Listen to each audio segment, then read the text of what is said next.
वर्धा जिल्ह्यातील पिपरी मेघे येथील डाफे लेआउटमध्ये सनातन परिवार, अयोध्यानगर यांच्या वतीने प्रभू श्रीराम मंदिर अयोध्या व श्रीराम लल्ला मूर्ती प्राणप्रतिष्ठा वर्धापन दिन सोहळा मोठ्या भक्तिभावात आणि उत्साहात साजरा करण्यात आला। या कार्यक्रमाला प्रमुख अतिथी म्हणून ह.भ.प. मयूर महाराज उपस्थित होते, तर विशेष अतिथी म्हणून पिंपरी ग्रामपंचायतच्या सरपंच सौ. वैशाली अजय गवळकार, राम मंदिरचे अध्यक्ष श्री. संजीवजी लाभे, सामाजिक कार्यकर्ते हरिभाऊ वझुरकर, उपसरपंच गजानन वानखेडे, भाजपाचे जिल्हाध्यक्ष संजयजी गाते यांच्यासह अनेक मान्यवरांची उपस्थिती लाभली।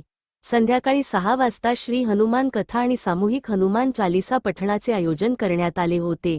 यावेळी कथाकार विनोदराव आगळेकर यांनी रामचरितमानसाची निर्मिती आणि त्यामागील आध्यात्मिक कथा भावपूर्ण शैलीत सांगितली।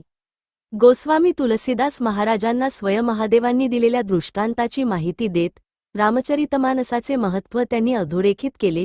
कार्यक्रमाचे सूत्रसंचालन अनंतराव बोबडे यांनी केले, तर आभार प्रदर्शन प्रमोद सोनकुसरे यांनी मानले।